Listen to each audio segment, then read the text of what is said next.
My name is Jim Fellman. I'm the Chief Innovation Officer for Shift Happens. And today I'm privileged to interview Steve Remsen from Intel. Steve, tell us a little bit about yourself, your background, and your company. Sure. So I have a PhD in physics. I'm also a part-time MBA student, and I work at Intel as an internal consultant. So we do business process, project management, change management. We go across the Intel enterprise and basically just try to accelerate our business transformations, optimize processes, and create business value for our customers. And I see that you're also a Lean Six Sigma black belt. Right, so the other hat our team wears is we own the Lean Six Sigma program at Intel, so we own that center of excellence. We help business units spin up communities of practice around Lean Six Sigma, and so we do a lot of mentoring, training around Lean Six Sigma as well. Wow. So that's one of the hats we wear and try to leverage. Full plate. We do have a full schedule, yeah. Right. So let me ask you, what do you see as the biggest challenges within an organization the size of Intel? Because a lot of what you're doing could be classified as a change in culture. Right, yeah, so we have a great perspective moving around to different business units, and I think with a lot of larger organizations as well, you start to see this siloization, right? So one of the biggest challenges is basically how do we replicate success, right? And that's actually something our team does quite well because we're able to move around and basically just be connectors, right? I saw your team is facing this challenge. Let me have you talk to this team that you've never heard of on the other part of the company and basically make those connections.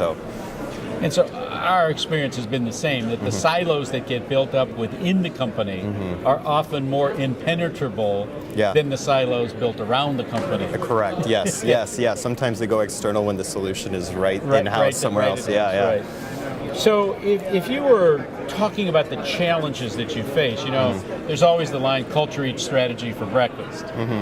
What's the difficulty in, let's just call it, turning that ship?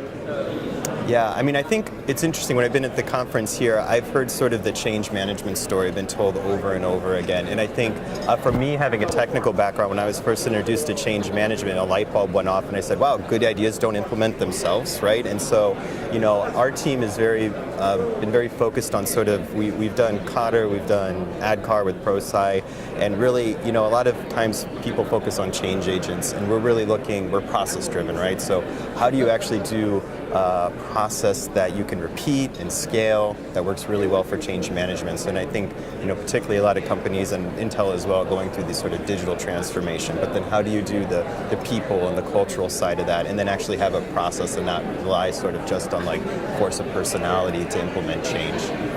And your products literally touch everybody in the tech space. Yes, yeah. And so how do you maintain that competitive differentiation while you're trying to navigate between those silos? Oh, in terms of our silicon? Yes. That's a good question. I'm not so much on the sales side, but my first job is with manufacturing, right? So Intel, basically Moore's Law leadership is really what I think defined our product, right? So staying ahead, having the latest technology on the market, having that sort of leadership in manufacturing, I think is where Intel's really had its edge over the years. And because I'm going to refer to it as an intellectual company, and you've got a lot of high-profile people, how are you able to motivate and, I don't want to use the word control, but channel all of that intellect when you've got millennials on the one side, which have a certain mindset, and the more mature C-level executives, been there, done that, and I'm looking at my exit. Than my... This is a good question, Esther. So my role right now, I'm actually doing some OD work with our technical leadership pipeline. So engaging folks. So I think that's a good question, like millennial or even younger now, because we're getting into the next generation, which I think is it Z or something? Z, right. But it's a different mindset, right? I think Intel for a long time has sort of been viewed as a career company, which is less popular. But how do you connect technical folks with business needs? And then the other way too, connect the business folks. And so Intel has a number of ways that it connects its technical and business leaders.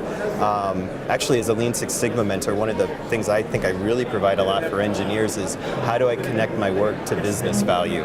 I think once you tell technical folks like, hey, dollars and cents is something you should be optimizing too, not just doing something cool, right, or doing some sort of the next technology. They get it, like the light bulb goes on, and they just really run with it. So, would you say that the career path at Intel has remained the same? That typically you had, let's just call it the C level. Yep. C level has probably been there 15, 20, 25 years, where millennials traditionally don't get that long. same. Yeah, I mean, I think when we've looked at our pipeline, we really want to develop folks for the long term. There's a clear sort of principal engineer and fellow pipeline, and I know those folks are really valued. But it's interesting, right? Because those younger folks, they really want to see impact. I mean, I'm sort of right on the bridge of millennial, how do you keep those folks engaged? What matters to them most? Is it a career, where they get respect as sort of the senior level technologist, or is it finding work that matters, right? And so, I think as Intel has expanded into some new areas like IoTG, data-centric, we're doing Mobileye now, FPGs. And I think there's a lot of exciting areas that we're doing. So I think it's sort of a combination, right? Because I think each generation isn't a monolith, right? You're going to have different folks within that. So just basically offering those different ways for technologists to develop, I think, is key. As you put on your crystal ball and you look to the future, is it conceivable that this consulting arm, I'm going to call it, would then be available to outside customers? It's something we're considering. I think we're developing a lot of proficiency. It's great moving around different business units. When I've been here, I actually talked about process mining, which I'm not a developer, but I've had a lot of experience with sort of the application, and I see a lot of interest in that.